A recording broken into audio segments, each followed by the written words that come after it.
You're listening to the Silver Lined Relaunch, and I'm your host, Hilary DeCesare, award-winning entrepreneur and transitional coach. Each week, I'll invite you to tune into inspirational stories, revealing how you too can turn ordinary experiences into the extraordinary. Feeling stuck? I'll share step-by-step strategies to fuel your ability to experience a life where silver linings are both abundant and possible. Welcome to the Silver Lined Relaunch, and this is episode number 49. Very exciting, by the way. We are almost at that big one, number 50. But that is not today. Today is going to be a kind of like one of those that you're going to have some takeaways that are going to be so significant for how you in the future handle the crap that comes into your life unexpectedly. Now, I recently have had numerous guests. But today, instead of having a guest on this, I am listening to what some of you have asked me to do, which is another solo show that I used to do a lot more of at the beginning. And so I thought, you know what? This would be a perfect one. So instead of me talking to other people, I'm going to be talking with you. And I want you to be right here with me on this journey. During this conversation, be thinking about how would you be responding? What would you be saying? Because we've all had what I'm about to share with you happen. Unfortunately, it's life and there's no way around it. So, when I open up this conversation with you, I wanted to let you know that the last 6 weeks has been truly a crazy one in regards to relaunch health. And when we think about relaunches and we think about, what's going on, it's always about those times where things come at us, we have to get through them. And when we get to the other side, we have the silver linings, right? Well, I've had since the beginning of the year a family member get diagnosed with brain cancer. I've had a absolutely incredibly close friend get diagnosed with brain cancer. And this came right before I received a call from my doctor's office on a test that I had gone in for, a test that we as women do yearly. Oh, yeah. You know what I'm talking about. The mammogram, that unbelievably uncomfortable, awkward machine that squeezes and twists and makes you feel like you're gonna just like it's gonna pop. And there's no good way to say this, but it's an awful experience, worse than the dentist, but we have to do it. And I don't care if you've got little boobs or you got the big mumbo jumbos, it really doesn't matter. It sucks for all of us. Really, there is no like one is worse than the other. It's all bad.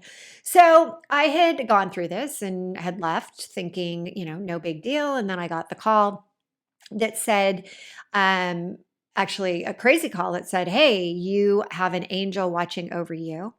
And you they found a lump in your picture and they've been trying to reach you. Your voicemail's full, your email didn't get opened, or I never got it, but they were saying that they were at the point where they weren't sure where I was. And I'm like, oh my gosh. And she said, so they called me, meaning my doctor, and my doctor's office called me.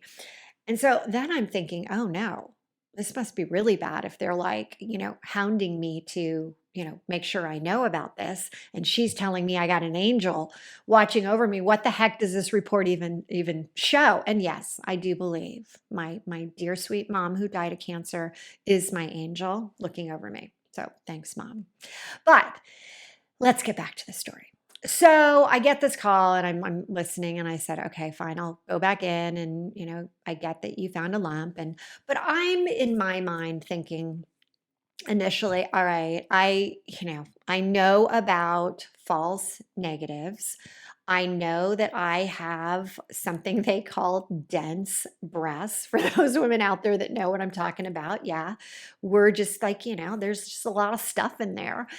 And I thought, okay, no problem. I'll go back in. So I call and they can get me in, in a week. And then what happens? That's when your mind starts to play tricks on you. That's when your mind goes into what if? And for those that don't know, I have had melanoma 20 years ago after my daughter was born. I was diagnosed with this. Luckily, they found it super early. But, the word cancer, no matter when I hear it, it just causes me to go into that, high tense situation that, like, I mean, nobody wants to hear it, right? And especially because lately it's been happening more and more often that I am hearing it. And I'm like, no, no. And my dear sweet mama, she died a year and 4 months ago from cancer very quickly. And I'm like, oh. So I want to let you know that throughout, oh my gosh, years and years and years, I've created the relaunch effect. For those of you who've listened to episode number 3 in this podcast, you have heard it. I'm going to go into a lot more detail in future episodes, but I had to dig deep at this point because my brain was going into overdrive and I had to stop it. I had to literally stop it. But then I got another call. And this time it was a call regarding my dog. And my dog had had some things removed from his tongue, from his tonsils, and they were calling to give me the update. And they said, unfortunately, Hillary, it's melanoma and it's spread and it is incredibly fast spreading, and your dog has 6 months to live. And I'm like, what? So, of course, this then high alert sends this into my brain like, alert, alert, alert. And I start thinking again about, oh my God, is this like, is this trying to tell me something about what's happening with my boob? And I realize that, wait a second, you stop doing this. I'm not going down that. And I started to lean into 3 steps that I always do when something comes up unexpectedly. And I want to share those with you because there is some goodness. There's some pearls in these steps. But I want to first just walk you through what happened when I went into the doctor's office or in to get this mammogram done again and then the ultrasound. I went in and, I'm like, okay, I'm ready. Just let's get this thing going. I want to be done. And they start to squish and prod and blah, and, don't breathe. And you're like, all I want to do is breathe. And you're holding it awkwardly, that pole above you. And, the cold metal is underneath your rib cage and it's digging in and they're squishing and squishing and squishing more. And your pancaked boob is like, full, like just flowing out onto the glass. And she takes the first picture. She looks at it and says, I'll be right back.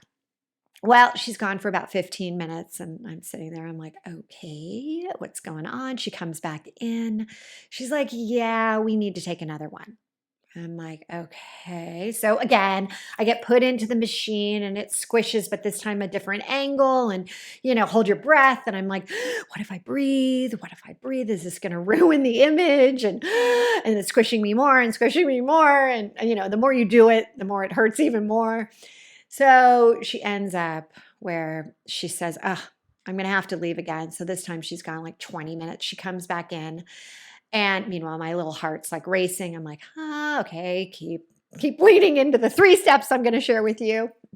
I'm like, okay, okay, okay. Well, she says, unfortunately, as she comes in, she's like, we're going to have to do another picture. And I'm like, what? Is everything okay? Well, she says that's why we need to take another picture. So again, I go into the machine, squish, squish, pull, pull, like, whoa, I didn't even know that this thing could stretch that far.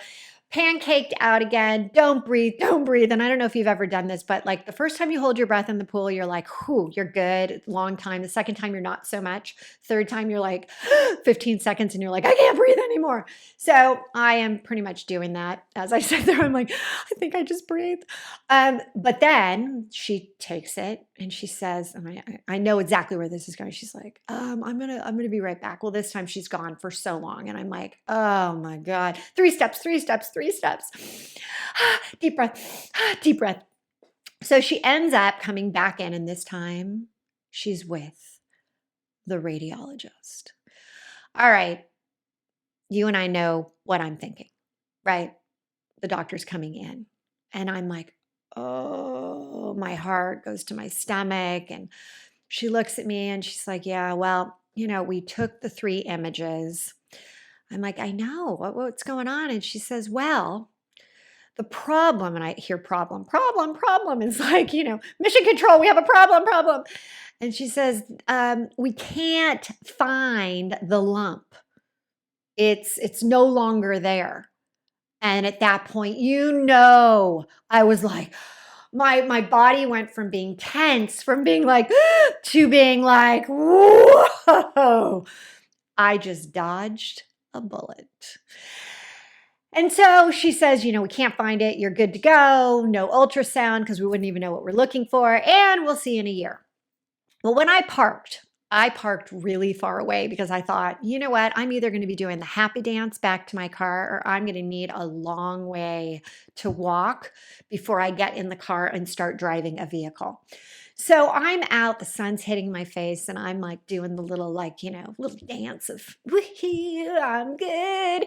And isn't it amazing when you go from thinking the worst to all of a sudden, you just got that clean slate, that new lease on life. You're like, wow, life's good. You talk about gratitude. You're like, yeah, awesome, so amazing. Now, here's the thing that we all do. When we hear something, we immediately go to those negative thoughts. And so I want to share with you step number 1 in trying to deal with something when you don't know what the outcome will be.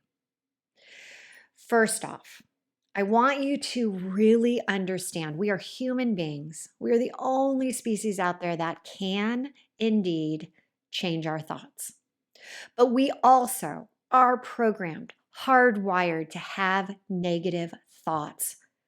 I mean, with 60 to 80,000 thoughts a day, they say 80% are negative, right? Have you ever come in after a long day and you've had really what would have been a really awesome day, but there was that one comment from that woman or that man. And it is ruminating. It is like repeating. It's like, that little repeater. Pop, pop, pop, pop, pop. And that's what you focus on, that one negative. Yet if you had gone back, you had 30, 40 awesome things happen. Doesn't matter. You're focused on that one. And so what I want to help you understand is that step 1 has to do with you are able to change your thoughts. And when a negative thought arises, like the negative thought, like, oh my God, it's going to be terrible. It's going to be the bad. Oh, that was a sign. My dog is super sick. It's a sign, oh my gosh, you have the ability to switch it up. And there are many ways to do that. But the easiest one is that I have in my toolbox, I always have 3 or more positive things that when I think about, I cannot have a negative mindset. I can't. It's just they're too happy thoughts. They make me light up. They send my energy from low to high instantaneously. And so you need to have those. identified. Because if you're already in the moment of going down that rabbit hole, you can't start thinking positively about things that you have to come up with on the spot. You need to know those. You need to have those. You need to have them ready. And then when you have them ready, then when you have that negative one, it's almost like ping pong. You go, nope, not going there. And you go to the positive. And then your brain wants to go back and you go, no, nope, not going there. And then you just keep doing that because it's a muscle. And the more that you can get yourself to go from, and it's not the fake it till you make it. That's not what I'm talking about. It's believe it until you achieve it. And keep redirecting. So that's what I kept doing. Then, number 2, know what you don't know. My grandma used to always say, man plans, God decides. Well, it doesn't matter if you're spiritual, if you're, God loving, if you have other gods, whatever you and your belief are. The fact that we plan, and so when something comes up that's not in the plan, it really bothers us. It really sends us into that tailspin, right? And so we want to plan. We want to I'm planning for this. What if it's this? But here's the thing. You don't know until you know. I mean, the Almighty is the only one. The universe is the only thing that truly knows. And so you try to be the armchair quarterback. You try to be, drmd.com. Trust me. Trust me, I do it.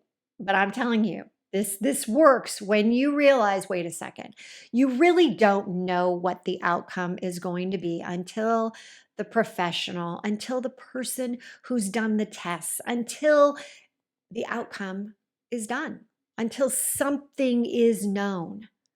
And so at this point, with step number 2, know what you don't know, it's your awareness around it. It's your awareness of not falling into the trap of going one way or another, but realize there is a neutrality. Neutrality. I think that's a word. Neutrality. Yes. Know that that is what's happening.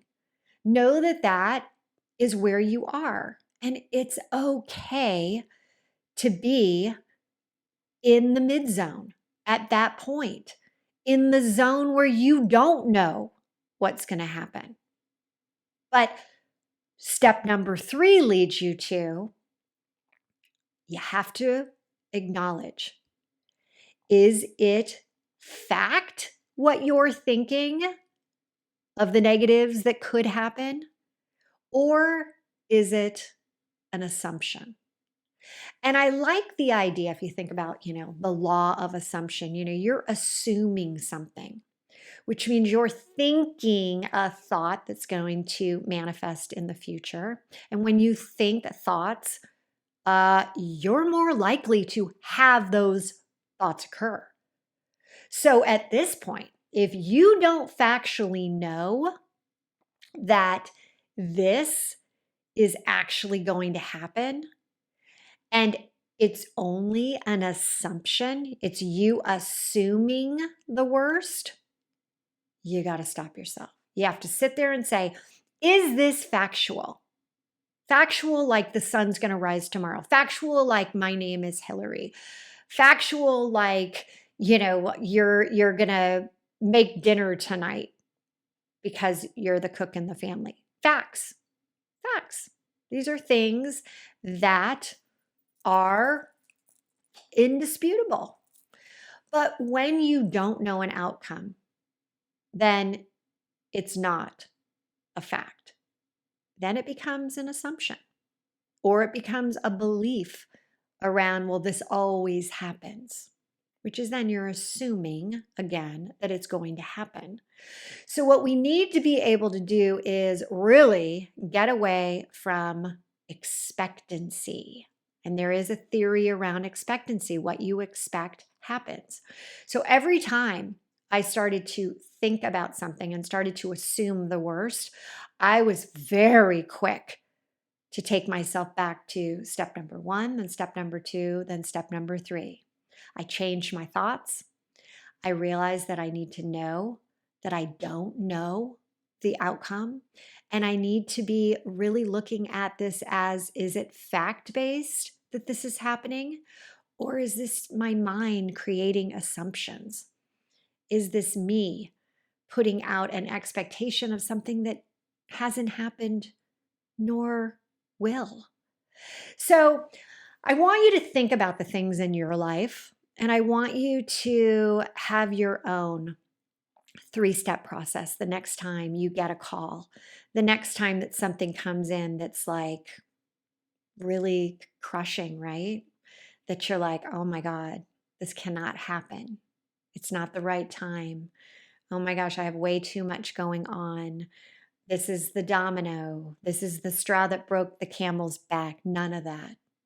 Because again, especially step number 2, know what you don't know. And that's part of not knowing the future. We can't know what really is going to happen until it happens. So at this point, write these down. Go out and spend time trying to figure out your 3 positive memories, your 3 thoughts or more. Start to think about the things that you could sit there and in the moments be able to go to your grateful list. At the Relaunch Co. in the Fired Up Entrepreneur Business course, we call it your G zone. This is your zone of genius. This is your gratitude zone. This is your great zone. But you have to know how you're filling that category out. You have to be aware of what you can focus on that will take you out of the negative and into the positive. So, yes, I danced my way back to my car with the sun hitting my face. And I mean, I was doing the little happy dance. And you do have a lease on life after stuff like this happens, where you realize how tenuous it is, how important your health is in every area of your life, your quality of your lifestyle. And so, from a priority, start thinking about how you take care of yourself, how you are not only taking care of your body, but your mind. And the way to fuel your mind with goodness is to start to think about these 3 steps in the relaunch effect process and start incorporating them in to anything that happens, not just the big traumatic things that happen, but the smaller ones. And then you'll be able to see the silver lining afterward, which was for me just being, again, grateful for health, grateful for where I am right now. All right, it's a wrap, and I'll look forward to being with you on our next episode. Take care. Thank you so much for tuning in today. If you felt a connection to this episode of the Silver Lined Relaunch, please head over to iTunes now.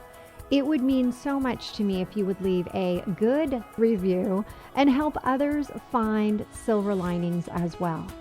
And don't forget, you can have immediate access to all of the bonuses and notes from the show today in our treasure chest, which you have access to for free by texting 55444 and typing in treasure chest. Or you could go to our private Facebook group, The Relaunch Effect, Living a Life You Love. Together we've hit the reset button for you, turning your transitions into a transformation. Until next time, don't forget, there's always a silver lining.